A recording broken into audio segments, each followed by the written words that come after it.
The Chiefs have to find pass rush in this draft, starting with a replacement for Frank Clark. We're going to get into it. This is the Chiefs breakdown. It's our mock draft of the day. Welcome to RGR Football.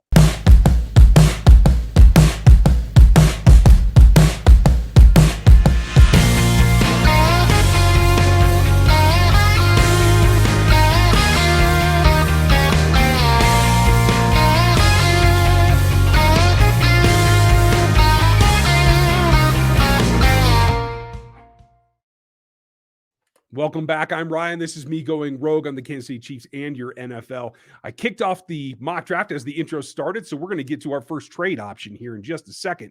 If you're new to the channel, make sure that you like this video, that you subscribe to the channel so you see us more often, and then, you hit the bell so you know when something new comes up. We have content for you all the time. Me and the crew around here have a lot going on. If you don't know me, I'm a former strength and conditioning coach, former performance coach, a physiologist. I run Rogue Analytics and Performance Consulting for draft prospect evaluation and for actual pro personnel evaluation as well. On top of that, we have channels here. We have the Locked On shows as well. So if you are new to this one, you may be seeing me for the first time. That's kind of the lowdown. This is fun because the Chiefs breakdown is our prime time big impact show. We have a Q&A on Monday nights. You can hit that at 6 Central. But this is usually either the post game or, in this case, in the offseason, all the critical things about the offseason that have to go on. And it starts with a mock draft tonight. This one, I'm actually going to record this morning. It'll stream tonight live for you guys so you can have the live chat. But I'm going to be driving back in the snow, so that's going to be a little bit tough. I had planned to do this one live. We will definitely try to do next week's live so you guys can help me make all the selections. Tonight, we're going to get into specifically rebuilding the defense. Last couple of mocks, I've toyed with the wide receiver group. As I watch more film, it's getting more specific to me about what these Chiefs need to do. So, again, if you want to support the channel, the super chats are open. You feel more to do that, just don't ask any questions because I'm not going to be live at the time. I don't want anybody to get feel ripped off for that. If you also want to support the channel, you can go to the store and grab one of the tees or one of the hoodies. That always helps us as well. Let's get into this because looks like we do have a trade offer, and I'm going to take my name down. You guys know who I am, so that's perfectly fine. And what we're going to do is shift our attention. Now, switching mock machines, there's only 2 right now that have the selections for the Chiefs correct because of the compensation pick for Ryan Poles going to the Chicago Bears as their GM. So we're using one of the 2 tonight. It's the other one, Pro Football Network. If you missed a piece, I will have something with Tony Pauline, a little clip from something we recorded the other night. I'll have that for you either tomorrow or Tuesday morning-ish. So check that out as well, along with our normal shows. Now, the nice thing about this is this also does trades. There are some real-world scenarios.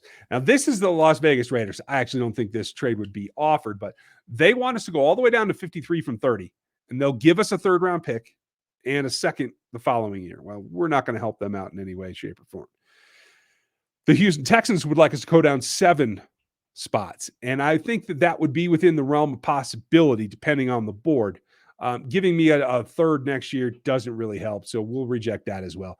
And the Cardinals want us to go all the way back to 55, so that's not going to happen either. So we're on the board at 50, and it gives us some options. What we've seen is Drake London went a little bit earlier. David Ajabo, who I think is a guy that has a lot of what the Chiefs like in terms of athletic prowess, raw, fundamental, somebody you can mold, and some length, really like him. He's not available. So what it does leave us is a guy that's made a lot of noise in the Senior Bowl. Another power end in Trayvon Walker. Jermaine Johnson is the guy that blew up the Senior Bowl. I think he can play in a 3-4 or a 4-man front. We'll get to him in a second. Lewis Cine from Georgia is a quality safety. I don't think I would take that with the first draft. You saw me take Cameron Thomas, the edge, last week, so we're not going to repeat that. And again, for those of you who don't know me well enough yet, having consulted for a lot of personnel offices, not necessarily all around the league, but in some other aspects as well, always want to run scenarios. The good front offices in the NFL run scenarios all the time. And so this is one way to do it is what happens if somebody picks ahead of you or this happens and this guy falls? How does it go? So this is scenario A. The next best player that I think the Chiefs could get some uses out of as a rookie would be Trent McDuffie.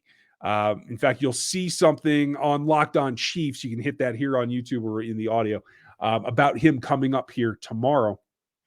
Drake Jackson is here. Enigbare is here. Ooh, that's a high rank on Muma. I have him a little bit lower down towards the bottom of the second, but that's pretty impressive. But this really is a no-brainer. You have one of the top 6 pass rushers still available. Jermaine Johnson is going to be a guy that can come in, can play the base, can play the nickel. He can reduce when he has to. He can play out wide. He can really do it all. The question is consistency, and can he face NFL talent and do it consistently? But it's really not much of a question. He's going to have a good grade, and the Chiefs are going to want to scoop him up. We saw that Trayvon Walker went very closely after him. I know this thing's moving pretty quick, but we are getting to see that. Now, there's another trade offer. The Green Bay Packers would like us to move back an entire round. That's just kind of redonkulous, so we're not going to do that. Now, the Detroit Lions would like us to move back 4 spots. I could live with that, depending on what I'm seeing here on the board. We'll get to that here in a second. I will counter this, though, because I don't want a pick in next year's draft. I would take your 97th to go with that. If they wanted to do that, I could get it. I'll even give them a 7th back. How's that? Try to make them happy. Because I see 1, 2, 3, 4, 5 guys that I could put on this Chiefs roster and be happy about. So moving back 4 spots to 66 and we pick up a 3rd, I'm more than happy with that. They said no. I don't blame them. Here on the clock at 62, we've seen Kobe Bryant go off the board, a guy that I do like his fit for Kansas City.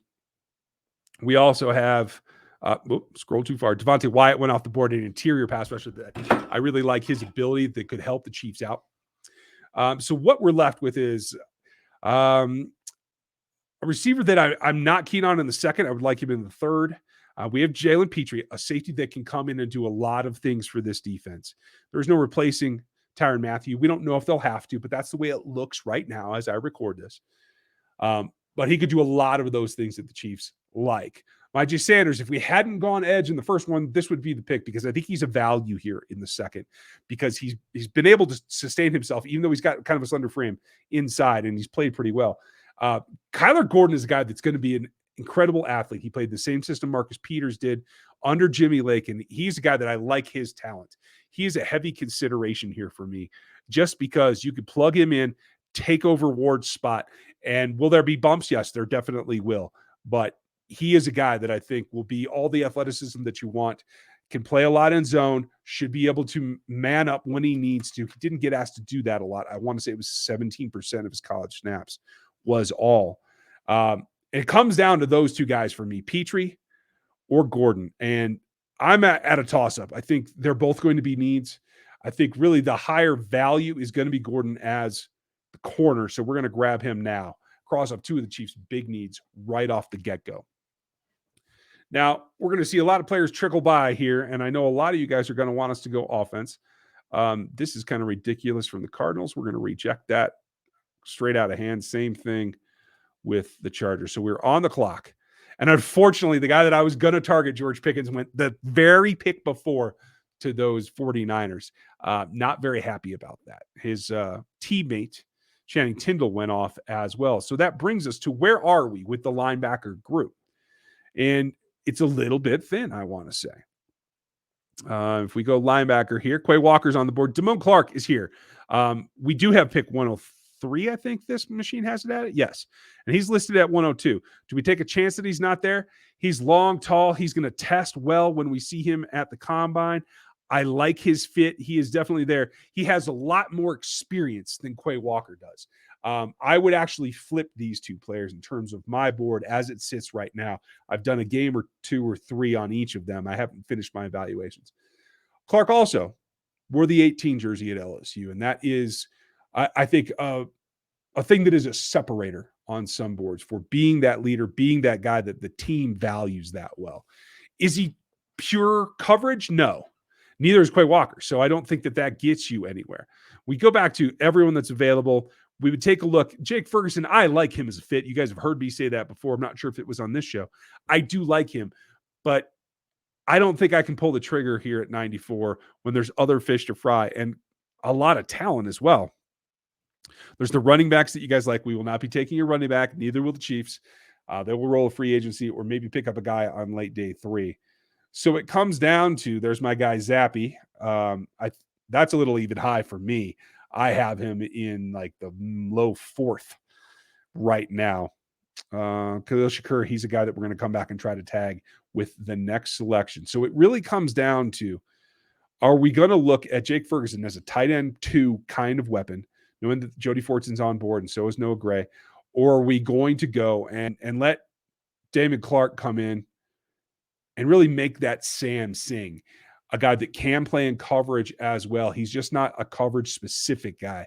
I think we'll be a little bit surprised, but we're going to do that. We're going to take the chance, take Damon Clark right now, and see what comes of it. We're going to reject the Packers. We're going to reject the Cardinals again. And we're back on the clock at 103. Having lost out on Ferguson, he did go. Mario Goodrich went as well. Tyler Algier did as well. So those were a couple of guys. So now it comes down to, let's get on the offensive side of the ball. Let's give Patrick someone else to throw to. I like Alec Pierce. Is he consistent enough? Is he a big play threat enough? Possibly. That's the question here. Jeremy Ruckert is another tight end that I like a lot. And I think in right here at the bottom of the 100, I think that's perfectly fine for him. There's Zappy and there's Shakur. I think Shakur is probably the best weapon of them all. The question becomes, how can you use him? He's probably going to come in under 6 foot. He's listed at 6 foot, so he's probably going to be 5'11". When you have McCole Hardman and you have Tyreek Hill in here, do you think that's enough? He runs predominantly out of the slot, like 90% of his snaps. I do like his game. I love him in this offense. I just don't know that he could fit that particular role on the outside or force McCole Hardman to the outside. Now, this all changes as soon as they sign someone in free agency, so we'll get to that. But in the meantime, are there any defensive players that stand out that we could bolster more? Tariq Woolen is on there as well. Man, that is tempting. But knowing that we've already taken a corner, I think we're going to hold off on that. We're looking. And no one else is really standing out to me right now. Dominique Robinson is another edge rusher that we might look at later as a backup. So I think what we'll do is we'll take Alec Pierce, we'll put him in this offense, and we'll ask him to run routes outside. And I think that they're going to be pretty happy with that. I think that the transition from Cincinnati's offense is probably likely a little smoother than Noah Gray's from the Duke offense. So I think you're going to have more punch there early. Hey, look, we had a draft selection that we didn't get a trade offer for. That's great. We're on the board at 134, and I know you guys see James Cook. Again, I'm not going to take a running back here. It's still too early for me. If he lasts another round, I'll definitely do that. I will promise you guys that. John Ridgway is here. Tyler Goodson. As I said, Dominique Robinson, the Miami Ohio edge rusher, more of a 3-4 guy, but somebody that can definitely get around to the edge. Now, here's where it gets interesting. We could go a Smoke Monday, a guy that plays in the box that is middle of the field type manager. I think they could play underneath the high coverage of Juan Thornhill pretty well. Could go Troy Anderson, who is a true coverage linebacker, much like Chad Muma, just on a smaller scale. Trey Williams is another edge. Sawyer, I don't think Sawyer would last this long. I think that's kind of crazy, to tell you the truth. So then there's JoJo Dorman, there's Sky Moore. There's a couple of options here. But knowing that we've covered the big basics, I lean towards the safety to get another person in there, or somebody that can play a little bit of safety and a little bit of linebacker, and that could be Anderson. So the toss-up here is Smoke or Troy. And I think at the end of the day, we probably want to go with the safety group and get Smoke on there. Let's see, just make sure Kirby Joseph's there as well. He's had some great plays as well. In fact, I think he's probably ranked higher on my board right now as well. So we're going to put Kirby on there for the Kansas City Chiefs. Get him another safety to put into that mix. You're replacing Dan Sorensen. You're likely replacing Tyrann Mathieu, at least as we understand it right now. So that's the thinking right there. We're coming down, and we're now at 190. And Tyler Beatty's there. Nick Cross is another safety that's there. Micah McFadden is a guy that can play coverage and can blitz out of Indiana. He's a nice linebacker Looking here, Zion McCollum is a developmental safety that has more upside than I think Bo Pete did. So I would lean towards him. We also could fill in on the defensive front as well. I like Farrell back here. I mean, we're late. We're almost to pick 200. This is the situation where we could go running back, though, and I know you guys want one. So let's see who else we have in here. Let's go with the hometown kid and take Beatty, put him on the Chiefs roster, and I think everybody will be happy with that. Have another Missouri representative. We're not going to move back for you, Arizona. We're not interested in helping you right now. Oh, and that's wow. There's a couple of really strong value picks down here that I really, really like. You're going to hear me mention a couple of them on offense. Just make sure my dude's here.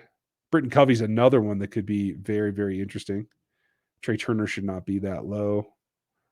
Jakari Robinson should not be that low. Let's see. Nope. Looks like my guy is gone. We missed out on Jareth Stearns. You guys have heard me talk about him. I really do like his fit. Again, a guy that runs out of the nickel a lot, but he would not be somebody that kicks Mecole Hardman out of it. So it brings me back to Brian Cook, who is clearly the best player. I think this is terribly low for him in terms of a ranking. Again, this is scenario based. This might, it might have a 5% possibility of actually being true, but it is a no-brainer to add to that safety group, protect the middle, let Brian Cook come and beat some guys up. It definitely would happen. Not interested in trading with the Rams. We're back on the clock at 2:41. And here we can look at some chances to take. Okonwo, the Maryland tight end, is one. Let's see who else we can find. Ty Chandler, we already grabbed a running back. Tyson Anderson is another safety. We're not going safety again. I guarantee you that. Let's look at the value wide receivers right now because we want to add to that. Velus Jones had a nice Senior Bowl. Like his body control. He could definitely help. Britton Covey is the little guy from Utah. Great returner. I won't put him up there with Kyle Phillips or Jareth Stearns. Clearly, both those guys are gone, so that makes a lot of sense. The SMU receivers are here. Nobody's standing out that like, oh, I want to see them in this offense, except maybe Jakari. I do like his game. But let's go with value. Let's see what's at the top. And it really comes down, I think, to Onkwo. So let's do that. Give the Chiefs another tight end to develop. If they end up rolling with 4 on this roster, it's not a bad thing. Let's see who makes that step forward. Jody's coming off of an injury. So you want to have him in your plan, but not base the whole thing on him being healthy because you just don't know. I'm going to look on the defensive side for any standouts, any guys that are kind of my sleeper types. And Isaac Taylor Stewart is one of them. And let's see who else. Thomas Booker is another one. In fact, we're going to go Booker. He has some pass rush, a little bit of shake that could help the Chiefs out on the interior. I like that. Nephi Sewell's another linebacker. Not really any one thing that he does extremely well. So I'm gonna hold out on that and see just who is the best overall prospect according to this board. And if not, we're just going to take one of my guys and get there. And that is going to be the edge, Myron Tagovailoa-Amosa. So that completes us. And what we've done tonight is get a starting edge, a starting corner, a starting LB who can play in the nickel most probably, isn't the coverage guy. Then we came back with a guy that should compete for a starting job as a wide receiver, a second or third safety that can make some plays on the ball, another running back that you all know and love, a starting corner down here at 231. I'm sorry, not corner, safety. And then developmental tight end that could work out. A defensive tackle that has a little more pass rush than you expect. Team leader as well. And then another developmental edge to see what else you can get to pair with Josh Kando and everybody else that they have at the edge room to try to make that better. So that's where we've ended up here today. I hope that you guys enjoyed this. Let me know what you think. You're probably already commenting in the live stream, but if you're not live with us right now, leave your thoughts down on the comments as well. Tell me what your favorite pick was in this particular mock draft. I'm really interested to see that. Thanks for spending your time with me today. Like, sub, and hit the bell. We'll talk to you tomorrow for the